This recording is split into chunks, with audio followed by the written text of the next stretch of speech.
couple devoted to God and each other. He always put her first in his life. Then a break-in and a brutal murder. I think my wife has been killed also in the first week. It was vicious. Police suspect her husband, a respected church leader, but can they prove it? We didn't have the murder weapon. We didn't have any forensic evidence. Was the wrong man facing jail? I didn't do anything. What happened to the preacher's wife? Plus, a loving husband and young father vanishes into thin Nicholas air. Francisco is missing. If you can't find him, these kids don't have a daddy then. His disappearance reveals secrets almost too troubling to be true. How did I not see this stuff? Love and lies.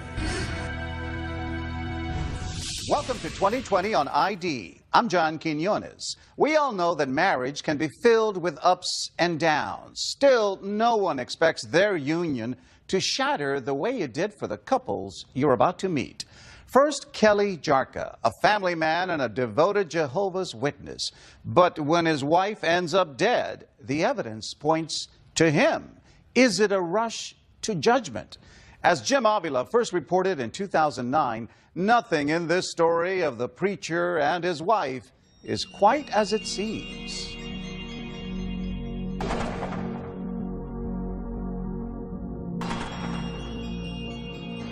Master bedroom, bathroom.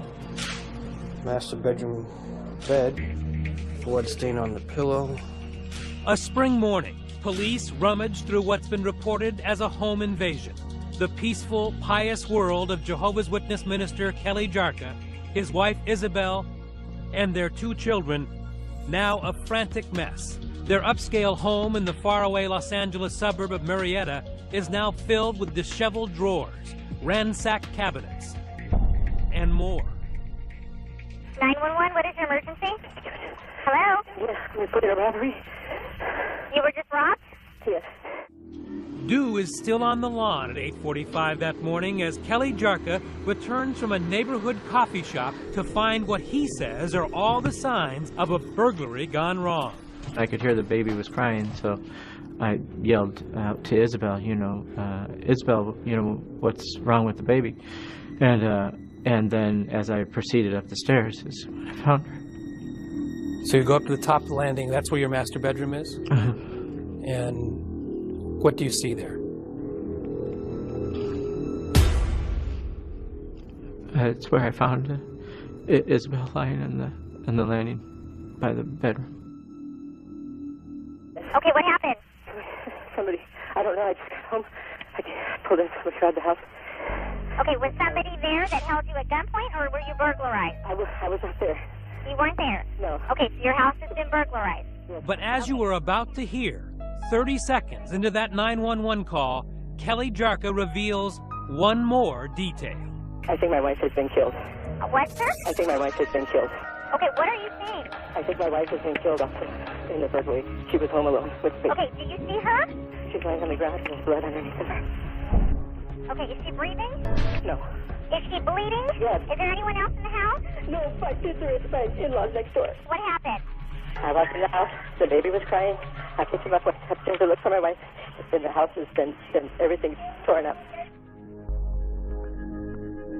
I tried to move her and shake her, you see. She responded. She didn't. Did you talk to her at all? Yeah. What were you saying to her? Isabelle, you okay? Kelly? Okay, Kelly, take a deep breath, okay? I have a lot of people on the way to see you, okay? Where's your baby?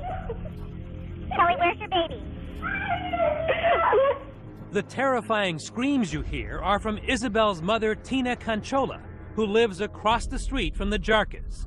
Kelly runs to her house as he's talking to 911. Kelly, who's that in the background? It's my mother-in-law. And when I got to the last stair, I said, Isabelle, sweetie, answer me. Can you hear me? Move if you hear me. And she couldn't. She was already dead. But I didn't want to believe it. But she knows it's true and is already seething. Tina Canchola has made a snap decision about the murderer with no evidence. Right away, I figured that he would kill her. So what did you say to him? I say, you kill her. I know that you kill her. And he, of course, said, no, I didn't. Of course not. He didn't say nothing. He just looked at me like this. Why wouldn't he deny it? Because he knew that it was true. But why the rush to judgment? Is Tina just an angry mother-in-law who hates Kelly, and so she ignores all the evidence of a break-in? That's not the Kelly Jarka everyone else knew, a man so in love with his wife, he'd give her anything. This is their second anniversary party. We were young. She liked to joke around. So in other words, next year. Very kind, considerate person, happy. Of course, I thought she was beautiful. For Kelly, it is love at first sight. A Midwestern boy smitten by a California girl he met at church. Kelly was like always pursuing Isabelle. he was trying everything. Isabelle's family says she likes being pursued. His family saw that too. Every time Isabelle said, Kelly, I need this, or I want that, he'd be like, okay, here, dear, here's the credit card. He truly, absolutely loved her to death. A devoted couple to each other and to their God. Jehovah's Witnesses. The 40-year-old Isabelle, a stay-at-home mom who loved to shop and spent the rest of her time preaching door to door. Proud that her husband was made an elder in their congregation. We are very dedicated to God. Matthew 6:33 says, seek the kingdom first and all the other things will be added to you. And everything always works out. And things are working out. Nearly 20 years of marriage. The Jarka family lives well on Kelly's salary as a contractor. Their brand new house in one of the safest communities in America could be considered a perfect target for burglars. It's filled with the best appliances. In the garage, 2 luxury SUVs and a pickup truck for work. And in a nearby marina, a 36-foot powerboat for weekends. Until, on that spring morning, Kelly walks in on tragedy. It's obvious her head was on the pillow, that she had to have been asleep when this happened. It's a vicious killing. Crime scene photos show what looks to lead detective Danny Martin like a crime of passion.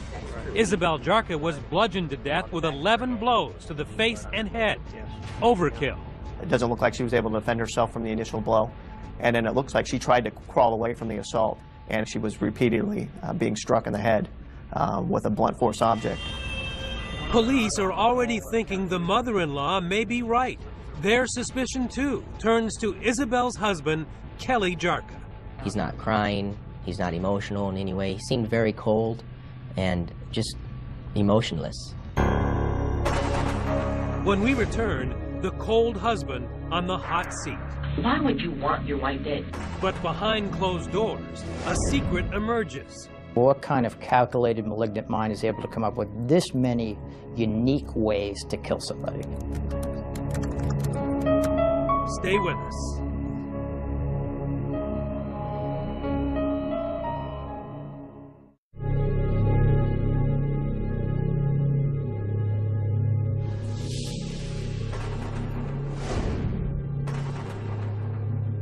For 39-year-old Kelly Jarka, it has been a day like no other.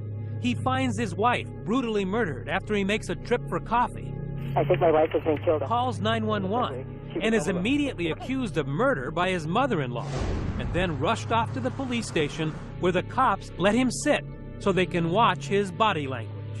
He's in the interview room 45 minutes after finding his wife, brutally beaten, and there's no emotion, kind of just looking at the text messages, moving his arms. I want to see, is his posture closed? Is he trying to hide something? Did you get a feeling he was trying to help you? No, I had a feeling that he was trying to limit his exposure. So when you're sitting there, why are you acting that way? I was in shock. I was concerned about what had happened, and I didn't know what to think. Now, the prosecution and even the police believe your affect was a demonstration of your guilt. Why is that not true? Because I'm not guilty of it, of course, number one. And I think our emotional state changes, especially under a dire circumstance, under a shocking event. I didn't do anything. When I came home, Listen to me. Why would you want your wife dead? I don't. Detective Phil Gomez is not buying it, and within an hour of this 10-hour session, he tries to provoke Jarka into confessing. I think maybe you have something to do with this, and the evidence tells the truth. You know, the evidence on the body, the evidence in the house, the evidence, the hairs, the skin, things like that. Problem is, detectives at the scene are coming up empty. All that evidence Detective Gomez is threatening is nowhere to be found. And Assistant District Attorney Burke Strunsky knows he has little to work with. This was a completely circumstantial case. We didn't have the murder weapon. We didn't have an eyewitness. We didn't have any forensic evidence that directly tied Mr. Jarka to the actual murder itself. But while, as the detective says, evidence doesn't lie, the lack of it can be artfully framed by a prosecutor. She is gushing blood from her head, and yet he doesn't have a drop of blood on him. You believe that the fact that there was no blood on him was actually indication of guilt. Why does that not speak to innocence? Here, the blood was confined to the area of the killing itself, which means somebody prepared for the killing in some ways, had something to put the murder weapon in after committing the murder so that it wouldn't drip blood to other areas. So in court, Prosecutor Strunsky concentrates on what he does have, lots of incriminating circumstantial evidence, beginning with what he considers his best witness, Kelly Jarka, in the interrogation room. So, please tell me what you remember. Got up this morning, started getting, calls from work, and I went to get formula and Starbucks. This part of Kelly Jarka's account of how the murder morning began can be documented. Police quickly get the surveillance tapes at both the Long's Drugs, where he bought baby formula, and then moments later, he's at the Starbucks buying himself a coffee and his wife a latte. But phone records subpoenaed by detectives show he did not spend the early morning on the telephone, as he told Detective Gomez. The DA's chief investigator, Rodney Bishop, went over the printouts. He didn't make phone calls? No, he did not. I personally spoke to every single person that tried to get a hold of him that morning, and these people did not speak with him, didn't get a hold of him, and thought that was odd. So contrary to what he was telling you, not only was not on the phone, he wasn't answering the phone. He was not taking the phone calls, no. Next, the detectives go after the story of how Kelly says he first noticed signs of a break-in. And the door inside the house I saw was open. Open house? Like cracked open. And then I saw the door that comes from the outside to the garage was open also. In fact, that door from the side yard into the garage where the burglar supposedly came in appears to have been forced open, kicked in, leaving wood fragments on the garage floor. But police believe that Jarka kicked in that door to fake the burglary, because on the bumper of the car Kelly says he was using at the time his wife was being murdered by a burglar is a small paint chip that matches the door frame. Which would indicate that when that door was forced open and the door jamb falls onto the car that's already parked there, Mr. Jarka's vehicle, that's where the paint transfer came from. So the car was there, presumably he was there. Correct. And the police are especially skeptical of Kelly Jarka's next tale. And I see like everything's torn apart. The drawers are pulled out, her jewelry cabinet was all thrown around. The kitchen area? Going in and seeing the scene and starting to think, hey, this looks staged. There were a great deal of drawers in the kitchen, the bedroom, that had been taken out and actually removed from their track. It was odd that somebody took the time to actually remove these from the mechanism. They also think it's strange that the phantom burglar, as they call him, left behind $500 in a bedside table and a laptop computer, while taking a much heavier and more difficult to sell desktop computer tower. But all that pales to this bombshell. What the prosecutor says is the clear motive for Isabelle Jarka's death. He did it to make $1.3 million in insurance. 3 weeks before Isabelle was murdered, Kelly Jarka arranged for 3 new insurance policies on the wife he had never insured before. He is vague about them during his interrogation. I don't even know who the policy is. We had a friend who got sick like a year or something ago, and so she wanted me to get life insurance and everything. But that's recently. It's probably not even in effect yet. I don't know. But the policies were in effect when Isabelle died, and while Jarka told police he didn't know where his wife kept them, the documents were found in a file cabinet with his, not Isabelle's, fingerprints on them. You would have to be an idiot to take out life insurance on somebody 3 weeks before. I don't know how anyone would think that they could do that and get away with it. But the prosecution claims Jarka was desperate enough to be reckless, high-living, leaving him deeply in debt. He shows the jury this bank letter dated days before the murder, warning him that he is in default, 2 months behind on his mortgage. Things were really coming down to the wire as far as foreclosure on the house. And Isabelle's mother says there was enough financial stress at home for her daughter to openly threaten divorce. Mom, if I go, me and my kids to your house to live with you guys, do you agree for me to stay there? And I say, of course. Not enough incriminating circumstantial evidence yet? Here's another smoking gun. One of those laptops left behind is jammed with suspicious entries. Those searches give you a glimpse into the mind of a psychopath. The thought process that goes into even thinking about how many ways that he could kill his wife shows a demented resolve and planning to end Isabelle's life. Among the shocking Google searches, poisons that cause instant death, how long to medically suffocate, how to drug overdose, can you suffocate from a pillow, cyanide and suicide, can a BB gun kill you, how long does it take to suffocate, the best way to die, and how long to wait to remarry. Chilling. I mean, what kind of calculated malignant mind is able to come up with this many unique ways to kill somebody? Even Jarka's own public defender, Aaron Kirkpatrick, was shocked by what was found on Kelly's computer. It's very harmful. When I saw the computer searches at first, I was very concerned. But just the computer searches alone is not enough evidence. Kelly Jarka spent a year in jail waiting for trial, and then never took the stand to defend himself or proclaim his innocence. But he does sit down with 2020, and when we return, the fallen minister's first interview as we confront him with the evidence. Why would she be asking these questions? Stay with us.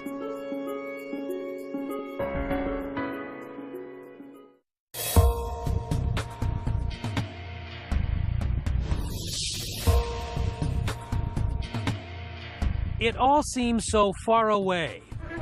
There you go. The Jarka's 19 years of happy marriage, suddenly a distant memory. 911, what is your emergency? Marred by Isabelle's murder and the May 2008 arrest of her husband, Kelly. A nightmare that began with the early morning discovery of her body, as Kelly Jarka told police just an hour later. I ran over there and it's, and I couldn't move her. Did you end up rolling her over? No. What did you notice about her head? Just that it was all the blood. Did you think she was dead? Yeah, I thought she was shot or something happened to her. Is this a guilty man talking? How do you forget that you had to step over your wife's body, get your baby, come back with your baby, and then step over your wife's body again? Right. He left all that part out. The detectives say they are struck by his lack of emotion and odd behavior. They think it's circumstantial evidence of guilt. Everything is pointing towards you. I want to get a reaction from Mr. Jarka. An innocent person is not going to let me sit there and accuse them of brutally murdering their wife of 19 years. No, Jarka says that's not true at all, that Gomez had already made up his mind and would not listen to his pleas of innocence. Watch. Okay? I didn't do anything. Listen to me right now, okay? I'm telling you right now. Don't, okay? Don't tell me that you didn't know what was going on. Don't tell me you didn't have anything to do with this. Don't tell me that you didn't do anything. You can't tell me that because I'm not going to believe you and neither is anyone else. Were the police rushing to judgment? Jarka holds to his story even when Detective Gomez lies, as police are allowed to by law during interrogations, claiming forensic and direct evidence that simply did not exist. I'm telling you, there's all kinds of trace evidence out there. There's evidence under fingernails. There's evidence in carpet. There's evidence in beds. There's evidence all over the place, okay? What was the evidence against you? There was none. No physical evidence. They didn't find your DNA on your wife? No. Any hairs, fibers? No. To find the murder weapon? No. They tested me as soon as I was interviewed for DNA swabs, fingernails, hair, everything. I had no altercation marks or whatever on me. No blood, anything like that. And were there clothes found in your house with blood on them? No. How about the drains? Were those looked at? Yeah. Did they find any blood? Nothing. How about any bleach that might have been used to destroy the blood? Nothing. So there's no physical evidence that you either were covered with blood or tried to get rid of the blood in your house? Correct, as well as in our vehicles. But what about all that damning circumstantial evidence? Kelly Jarka says the prosecution exaggerated his financial troubles, and in fact, a careful read of Jarka's record shows he was not in any danger of imminent foreclosure. Defense attorney Aaron Kirkpatrick. And then he'd make a payment, might get a little behind, but not dire. So was it fair to tell the jury that he was desperate and was being foreclosed upon? Absolutely not, because there's no evidence of it. Despite what his mother-in-law says, Kelly Jarka denies any serious marital trouble. And in fact, Isabelle had never asked her church or a lawyer about divorce. Police were never called to the house for domestic violence. We never discussed divorce. We just had a 6-month-old baby. We were happy. But what possible explanation could he have for those sinister computer entries about death, remarriage, and insurance payouts? First, he says the computer had no password on it and claims his wife made those horrific searches. Who was asking these questions then? I would have to say Isabelle. You know this woman pretty well. Mm-hmm. Why would she be asking these questions? We did co-sleeping with our baby. She was concerned for his safety as far as suffocation, things like that. Wanted to remarry after death. She had a friend who lost her husband in death. But there's a lot here about how to kill someone. There were also searches at that exact same time for things that only Isabelle would search for. Beading, how to make necklaces, stores like Claire's, I think is one of them. Piles and piles of circumstantial evidence, a 3-week trial filled with it, but nothing to connect Kelly Jarka directly to the murder. Are you surprised that you can go to prison for the rest of your life on circumstantial evidence alone? Very. To be able to convict someone of a crime when there's no evidence against them other than a theory is unthinkable, especially in something so serious as this. You must impartially compare and consider all the evidence that was received throughout the entire trial. And just before the jury is sent to deliberate, a powerful message from the judge that should help Kelly about how circumstantial evidence is to be used. If there are 2 reasonable interpretations to that circumstantial evidence, and one of those interpretations points toward innocence, they must accept the one that points toward innocence. But it took the jury just 3.5 hours to find the surprise Kelly Jarka guilty of first-degree murder. The jury has reached a verdict, is that right? Yes, we have. To the jury, according to its foreman Ron Fournier, Jarka's lies added up to guilt. There was no smoking gun, no eyewitness, no bloody clothes, no bloody murder weapon. But after 3 weeks of day after day after day being exposed to one lie after another, it just kept adding up that this nice gentleman sitting over here could have done it. He's the only one that could have done it. So there was no dissension on anything. Not one person said, yeah, but a burglar could have done that. Not one.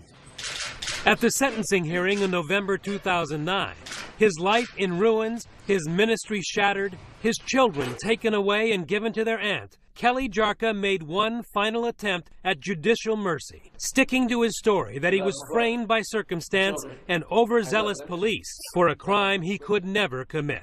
Tragically, I've been accused of this horrendous crime, and that sickens me. Such a horrible thought cannot even come up into my mind or my heart. And now, with plenty of tears in his eyes, he professes his love for the wife he will never see again. My heart aches constantly. I long for her smile, her touch, her smell, her love.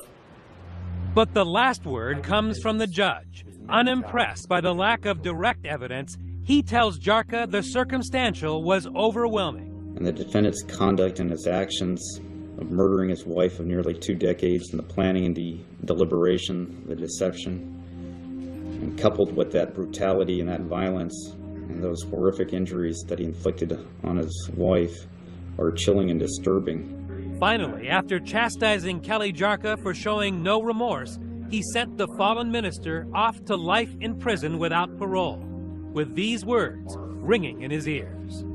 The court can't offer any reason, any comfort other than to say pure evil. That's all it is, pure evil. People are going to remember this case because they're going to reflect for a moment. They're going to tremble when they hear the name People versus Kelly Lee Jarka. Kelly Jarka appealed his conviction, and it was denied. The couple's children went to live with Isabelle Jarka's sister, and as of 2011 are reportedly doing well.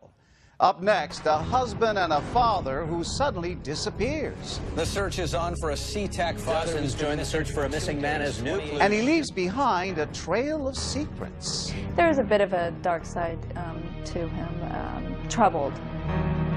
Stay with us.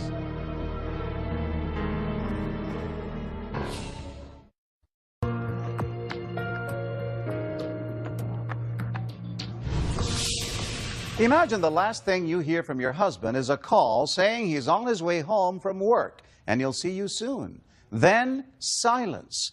That is, until his deserted car is found and the tough questions really begin. Was it foul play or something even more sinister going on? Here with a story he first reported in 2010, Jim Avila. The search is on for a SeaTac father. Dozens join the search for a missing man as new clues. Searching the bank and... It roared across Seattle's front pages. Breaking news on TV. Not seen since Wednesday. February 2008. Family man Nicholas Francisco, gone missing on his way home from work. Wednesday night today. Simply disappears.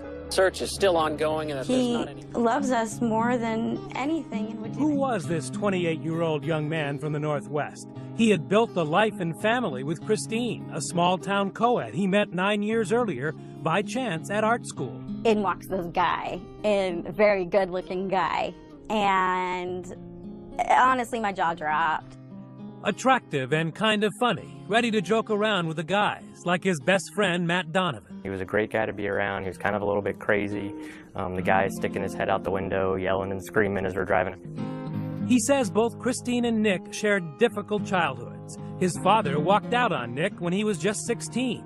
But that didn't scare him away from marriage. 2 years after they met, Christine and Nick were wed. And you were deeply in love. I was. He was everything that I had dreamed of. I felt like Cinderella. Christine's family secret, she says she'd been abused as a child, but now had finally found someone she trusted in Nicholas. When you're a little girl and you're thinking about your knight in shining armor, he was it. Soon daughter Zaya was on the way, followed by son Noah. The Franciscos were regulars at a conservative church, and Nicholas got a job as art director for the ad agency Publicis. He was a likable guy. He had a sense of humor. Likable, says his boss, Christina Muller-Eberhard, yet a bit mysterious. There was a bit of a dark side to him, troubled, I should say. He kept a lot to himself. Perhaps he was worried about money. With 2 kids and Christine newly pregnant with a third, the family budget was stretched. Christine opened a home business making custom aprons and selling them online. And on February 13, 2008, she sends him off to work without complaint, not knowing it would be for the last time. And then he kissed me on the forehead, and he goes, "Oh, my poor sweet Bella, I love you." Just after 6 that night, Nicholas calls and promises to be home soon to bake Valentine's Day cookies with Noah and Zaya. And she was excited because she loved to do things with her daddy, and Noah was excited. At the office, all is well. He seemed happy. He seemed actually in a pretty good mood, and he was making jokes. While at home, Zaya, Noah, and Christine are waiting, the clock ticking. the cookie dough primed. When he didn't come home, what happened? She looks at me and she goes, "Mommy, why didn't Daddy come home and make cookies?"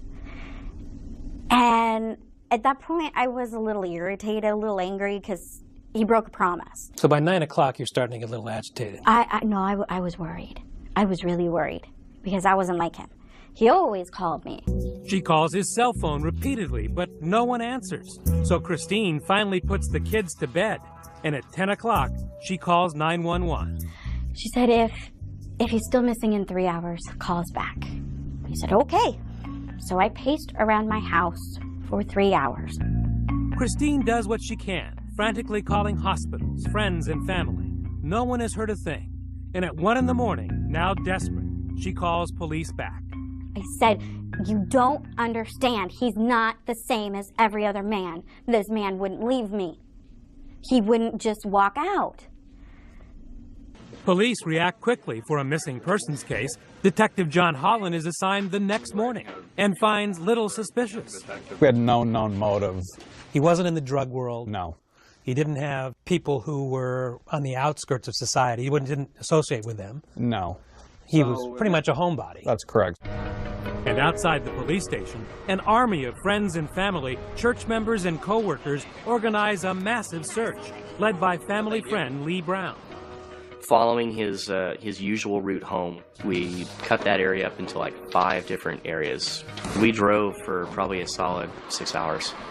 Missing posters go up. The ad agency where Nick worked hires a private eye and shuts down his entire department to hit the streets and hand out flyers. We were worried. We were really worried. One of your coworkers go missing. You know, you want to do something about it. Hi. We have a friend of ours that's been missing since Wednesday. I don't know if you've seen it on the news. Out-of-town friends show up, including best buddy Matt, who consoles Zaya and the very young but very concerned Noah. He asked where his dad was, and it just killed me. It tore me up inside because, like, I shouldn't have to answer this question for him. His dad should be here. Then the news media kicks in. First local TV. And if you can't find him, these kids don't have a daddy then. The Seattle paper. And the story goes national on the America's Most Wanted website.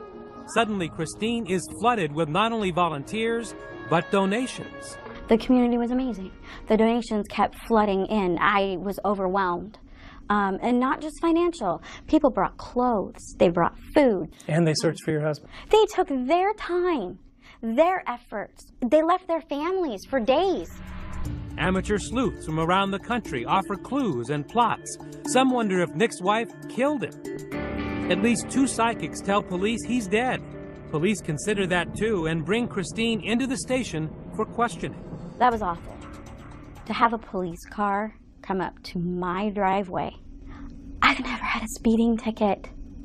This is out of her world. Absolutely, without a doubt. This was completely a place she had never been to before. They were asking you some pretty tough questions. The toughest questions of my entire life. I was accused of things that never even crossed my mind. Like what? Murdering him, cheating on him, scamming the public for donation money. Could this be another domestic murder? Sweet little Christine behind her husband's death? They ask her about life insurance and all those donations. Detective Holland leans back in his chair and puts his leg up and he kind of chuckles at me and smiles. And he said, "Come on, Christine, tell me what's going on. Did you scam the public?" I was outraged that he was accusing me of that. And she got out of it. She got indignant that Yes. you were asking her these questions. Yes, and that is something that we were watching very closely. She was insulted. Absolutely. All I wanted was my husband to be found. Leave me alone. Find my husband. A clue is uncovered in the search for a missing SeaTac man. Will a rush of new leads clear Christine? Everything changes after a search of Nicholas's office desk turns up a disturbing receipt. There were condoms on the receipt. I said, "There's no way." I said, "I'm pregnant. We have not used condoms." Stay with us.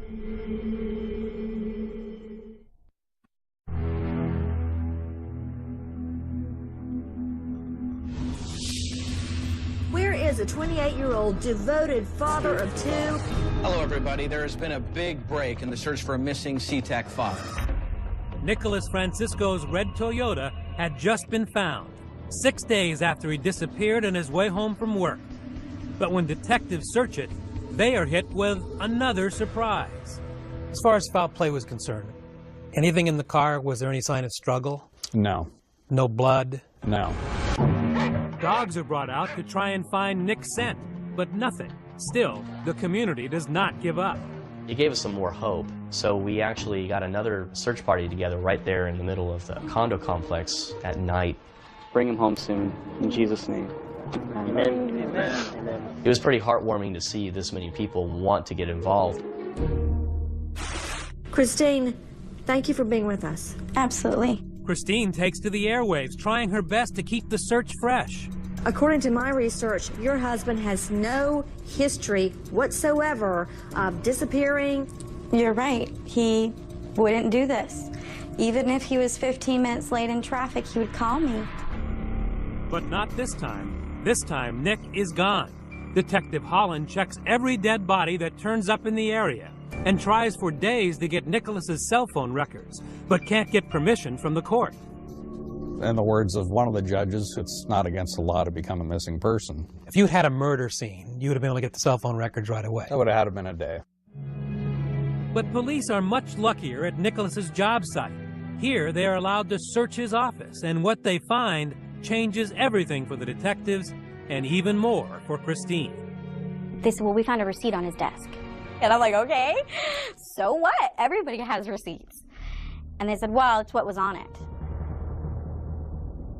There were condoms on the receipt. I told the detective he was mistaking. I said, there's no way. I said, I'm pregnant. We've been trying for a year to have a baby, and I finally got pregnant. We have not used condoms. The person at the register made a mistake. Christine's life is crashing down around her. First, condoms she knew nothing about. Then on Nick's computer, evidence from financial records that her beloved and trusted husband is hiding money in a secret account. That account was used to pay for things he didn't want me to know about. She can see from records that he's been eating out while she's been struggling to feed the kids. And back at the police station, Detective Holland has finally obtained those cell phone records. And what'd you find out? Nicholas Francisco had a double life. Nick had been living a secret life, making calls to other women he was dating on the side. How awkward was it to have to put it in black and white to her that her husband had a second life? It was either that or deliver the other news, and that he was a victim of a homicide or foul play. Detective Holland showed her evidence that Nick was not only cheating, he was a player, a swinger, with internet names like Funtime Steven and Horny Steven. His MySpace page listed his interests as women, couples, sex, nudity, and his sexual orientation as bi. Some of that money in the secret account was used to pay for adult websites specializing in hooking up. He was soliciting sex. He put pictures of himself out. When I saw those pictures, I felt so sick. It was too much. It was just too much. Clues lead police and Christine to an anything-goes sex club in Seattle, salaciously called The Wet Spot, as well as a local bar where he met swingers at their weekly parties. I feel like an idiot. How did I not see this stuff? So there were red flags when you look back. When I would call him on his cell phone when he was supposed to be working late, there would be loud noise in the background. I'd say, well, what's that? Because I'm like, it sounds like you're at a bar. No, I'm in the kitchen and, somebody's doing dishes. And stupid me believed him. Now the evidence was too hard to deny. Police had cleared Christine of any notion of foul play, but she was torn between, okay, he's alive, and I wish he was dead. I'm being asked to choose between two bad situations. And yeah, the one that would hurt the least would be that he was dead, because that means that he didn't actually choose to leave me and my children, that he didn't actually choose to walk away. Christine soon files for divorce, making Nick an official deadbeat dad. She gives birth to their third child, a baby son. Police kept looking. They made Nick the king of spades on a missing persons card deck, but the case loses momentum. Until Christine gets a phone call that nearly floors her. A state bureaucrat wants her to know she has a child support check waiting for her. And I said, are you kidding me? who's the check from? And I said, I need to know if this came from my ex-husband, because I need to know if he's alive or not. And she told me, she said, it says that it's from Nicholas Stephen Francisco. Nick, hiding away for about a year now under an assumed name, finally made a mistake. He opened a bank account in faraway Los Angeles, and Washington State's computers flagged it and confiscated his money. Nick was not pleased and even had the gall to try and get the money back before closing the account and disappearing again. I would have expected him to have the character to at least man up and be, hey, this isn't going to work, but I'm still going to support my kids. Not Nick. He doesn't even want to see pictures of his kids when we track him down outside his new home in Los Angeles. I'll show you a couple pictures maybe you want to see of your kids. Tell us why you would, it's near almost Father's Day, why you wouldn't want to see them or abandon them. Can you tell us at all about what happened? Why'd you leave? We tried to ask how he could tear his family apart like this, but he wasn't in the mood to share his secrets. This from a man whose own father left his family when Nicholas was 16. He yawned. Are you serious? I'm serious. That hurts that we meant nothing to him. I think that's the only way he can deal with what he's done. If he engages at all, the weight of the whole situation hits him. And so he completely pushes it all away so that he doesn't have to feel any of it. Nicholas Francisco won't speak for himself now, although one Seattle reporter did manage to ask him if he felt guilty about wasting everybody's time, energy, and sympathy. His answer, no, they did it for selfish reasons. It doesn't surprise me. It's what people do. They want to feel good about themselves that they're doing something. Not exactly what those friends and co-workers who spent their nights and weekends searching for what they now label a deadbeat wanted to hear. I think we were all pretty pissed off, to be honest. It's like, wow, you're gotta be kidding. You just feel like you've been played for a fool, and now he's going to get away with it. Ex-wife Christine lost their house to foreclosure.